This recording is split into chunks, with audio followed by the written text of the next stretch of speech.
అపూర్వ తారను రెచ్చగొట్టిన తర్వాత తార తను చనిపోవడానికి నిర్ణయించుకుంటుంది. గగన్కి ఫోన్ చేసి రేపటికల్లా ఎలాగైనా ముహూర్తాలను పెట్టుకోవాలని చెప్పేసి అన్న తర్వాత అప్పుడు గగన్ ఒప్పుకుంటాడు.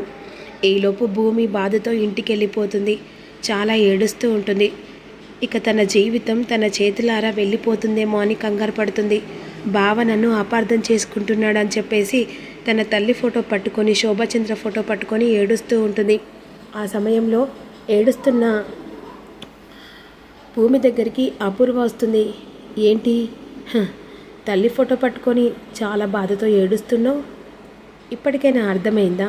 నువ్వు నన్ను ఏదో చేయాలనుకున్నావు, కానీ అది ఏది జరగదు, అసాధ్యమే జరుగుతుంది. ఇప్పుడు ఇక 2-3 రోజులలో గగన్ నీ వాడు కాడు, ఆ తార మొగుడవుతాడు. ఆ తర్వాత నువ్వు ఇలా బాధపడుతూ ఏడుస్తూ ఉండడం తప్ప ఏమీ చేయాల్సిన అవసరం లేదు. నన్ను ఏకంగా పన్నదాన్ని లేపావు, నా మీద నిందలు వేయాలనుకున్నావు, నన్ను దెబ్బ కొట్టాలనుకున్నావు, నా దగ్గర నుంచి నా బావను విడగొట్టాలనుకున్నావు. కానీ ఈ అపూర్వ ఒక్కసారి కళ్ళు తెరిస్తే ఏమవుతుందో తెలుసా? ఇలాగే బాధపడేలా చేస్తుంది.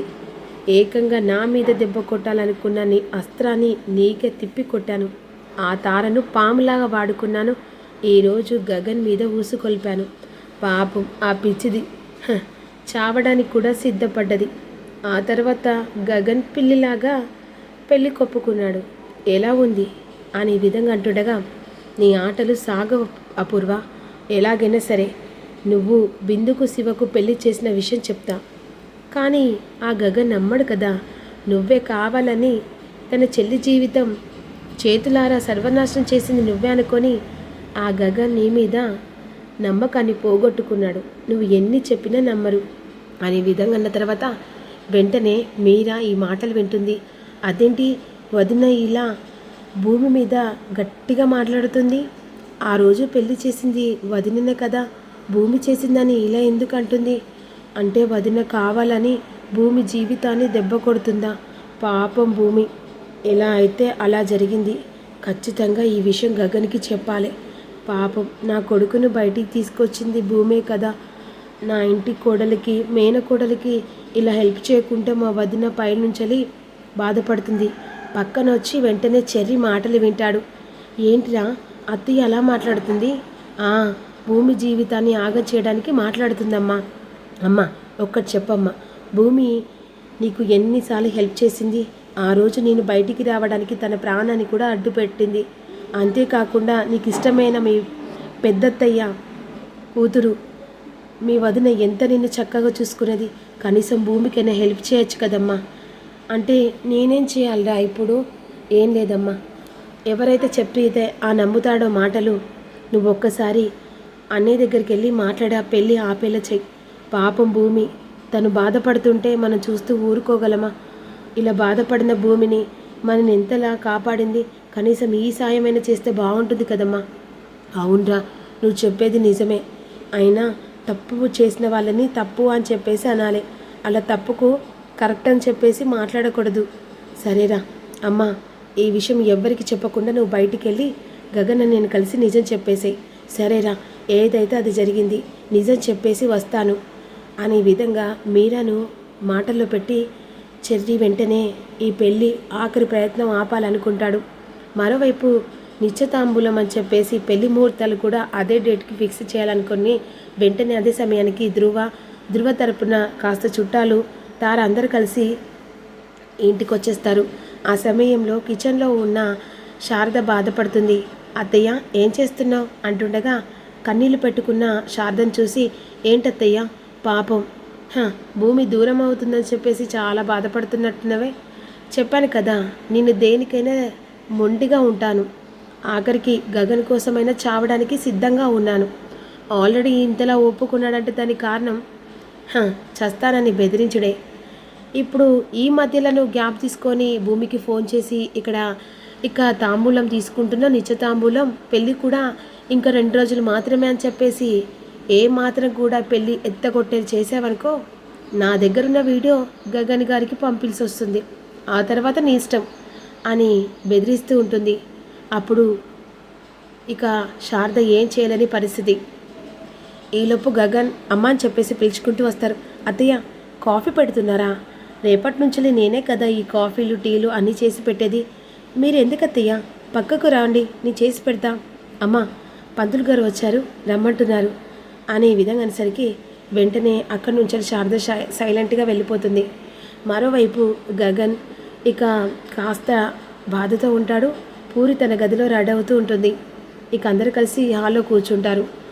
ఇక మరోవైపు పంతులు గారు వస్తారు. పంతులు గారు శారదతో మాట్లాడి కార్యక్రమం అన్నీ జరిపిస్తానని చెప్పేసి అదొకటి ఇదొకటి అందిస్తుండగా కేపీలోపు శారదకు ఫోన్ చేస్తాడు. ఇక వెంటనే పక్కకొచ్చి కేపీతో మాట్లాడుతూ, అసలు నా కోడల్ని ఏం చేయాలో నాకు అర్థం కావట్లేదు. నా కోడల జీవితం నా చేతులారా నేనే చాతగందాల్లాగా అవుతున్నా. భూమి ఇక దూరం అవుతుందంటేనే ఒక మాట తలుచుకుంటేనే బాధగా అనిపిస్తుంది. ఏం చేయాలండి అని చెప్పేసి ఈ విధంగా అంటుంది. అదే నాకు అర్థం కావట్లేదు. అసలు ఆ పెళ్ళి ఎలా ఆపాలో కూడా అర్థం కావట్లేదు. కావాలని ఇటు పెళ్ళి ఆపితే మళ్ళీ పూరి ఏం అగత్యం చేసుకుంటుందో ఆ బాధ. అదే నాకు అర్థం కావట్లేదు. చూస్తూ నా కోడల్ని నేను దూరం కొట్టుకుంటున్నాము.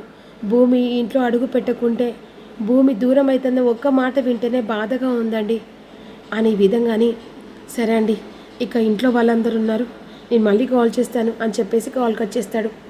ఈలోపు వెంటనే మీరే ఇంటికి వచ్చేస్తుంది, డోర్ కొడుతుంది. ఇక డోరు ఓపెన్ చేయడానికి గగన్ వస్తాడు. గగన్ వచ్చి డోర్ ఓపెన్ చేస్తాడు. చిన్నమ్మ నువ్వా? లోపలికి రా చిన్నమ్మ. వద్దు, నేను లోపలికి రాను. ఎందుకు చిన్నమ్మ? నీకు నిజం చెప్పడానికి వచ్చాను. ఆ నిజం నువ్వు విన్న తర్వాత ఇక ఆ తర్వాత నీ ఇష్టం. ఎందుకంటే నాకు కూడా ఒక కూతురుంది. ఇక మా వదిన వాళ్ళ కూతురికి అన్యాయం జరగద్దని నీకు నిజాన్ని చెప్పి సాక్ష్యం చూపించడానికి వచ్చాను. ఏంటా నిజం?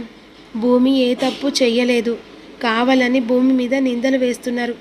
ఆ రోజు ఆ పెళ్లి చేసింది భూమి కాదు, మా వదిన అపూర్వ. ఆ రోజు భూమి బిందుతో మాట్లాడింది. ఎందుకంటే పూరి విషయం మాట్లాడింది. ఇది మీకు జీవితానికి సంబంధించిన విషయం. మీరు ప్రేమించుకున్నారు, కానీ పూరి మాత్రం ప్రాణం కంటే ప్రాణంగా ప్రేమించిందే కాకుండా చావడానికి కూడా సిద్ధమైంది. ఆ కుటుంబం ఎన్నో బాధలు పడ్డది.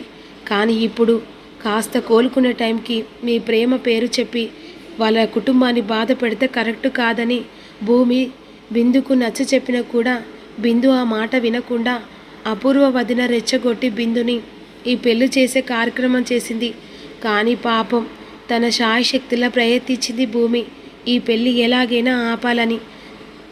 లేదు చిన్నమ్మ, ఆ భూమి పెళ్ళి ఆపిందని నాకు తెలుసు గగన్. నువ్వు ఈ మాటలు వినవని తెలుసు. అందుకే ఈ వీడియో చూడు అని వీడియో చూపిస్తుంది. ఆ వీడియోలో ఇక ఈ విషయం అంతా వినబడుతూ ఉంటుంది. ఇప్పటికైనా నమ్ముతావు కదా భూమిది ఏ తప్పు లేదని. భూమిని అపార్థం చేసుకోకు. భూమి తన గురించి ఆలోచించకుండా అవతల వ్యక్తికి మంచి చేయాలనుకుంటుంది. నా కోడలు బంగారం. నువ్వు తనని అపార్థం చేసుకొని వేరే పెళ్లి చేసుకుంటున్నావని చెర్రి చెప్పాడు. ఇక ఏదో గొడవల వల్ల నేను అలా అంటాను, కానీ నా కోడలు జీవితాన్ని నేను సర్వనాశనం చెయ్యను. నా కోడలు ఈ ఇంటికి మహారాణిలా ఉంటుందనుకున్నా, కానీ నువ్వు అపార్థం చేసుకొని పంపించావు. ఇప్పుడు ఏదో జరిగిపోయింది. శివ బిందు మెడలో తాళి కట్టాడు, కానీ భూమి జీవితాన్ని అలా చేయడం కరెక్ట్ కాదు కదా. ఒక్కసారి ఆలోచించు అని మీర వెళ్ళిపోతుంది. ఆ మాటలు విని తను ఎంత తప్పు చేశాడో గగన్కి అర్థమవుతుంది. తను మాటలు అనడం, ఆ రోజు మెడలు పట్టుకొని భూమి ఎంత చెప్పినా వినిపించుకోకుండా బయటికి గెంటేయడం, పశ్చాత్తాపంతో గగన్ చాలా ఏడుస్తూ ఉంటాడు. లోపలికి వెళ్ళిపోతాడు. ఈలోపు వెంటనే తన తల్లి మీద పడి ఏడుస్తూ ఉండగా, ఏంటి గగన్, ఏం జరిగిందిరా? తప్పు చేశానమ్మా, చాలా తప్పు చేశాను, పొరపాటు చేశాను. ఏం చేసావురా? భూమి పట్ల తప్పు చేశాను. ఎవరో వచ్చి చెప్పేదాకా నా భార్య గురించి నేను తెలుసుకోలేక మూర్ఖునిలా ఆలోచించాను అని విధంగా బాధపడుతూ ఉండగా, ఇక్కడ నిశ్చితాంబూలం అవుతుందని చెప్పేసి భూమి ఇక ఏడుస్తూ ఉంటుంది. అదే సమయానికి బావ నాకు దూరం అయితే నేను బ్రతకగలనా అని చెప్పేసి వెంటనే భూమి విషం తాగేస్తుంది. బెడ్ మీద అలాగే పడిపోతుంది. మరోవైపు చెర్రి భూమికి విషయం చెప్పి అమ్మ పెళ్ళి ఆపడానికి వెళ్ళిందని చెప్తే భూమి సంతోషపడుతుందని చెప్పేసి గదిలోకి వెళ్ళేసరికి బెడ్ మీద పడి ఉంటుంది. వెంటనే భూమి భూమి అని చెప్పేసి ఇక అందరు కలిసి చిరచంద్ర అందరు కలిసి హాస్పిటల్ దగ్గరికి తీసుకెళ్తారు. ఈలోపు ఇక్కడ ఇప్పుడు ఏం చేద్దాం, ఇప్పుడు భూమి గురించి కనీసం నేను మొదటి నుంచి మొత్తుకుంటున్నా ఏ తప్పు చేయదురా అని, కానీ నువ్వు విన్నావా? ఇక నా భూమికి పశ్చాత్తాపంతో తన చేతులు పట్టి కూడా క్షమించమని అడిగే అర్హత లేదమ్మా.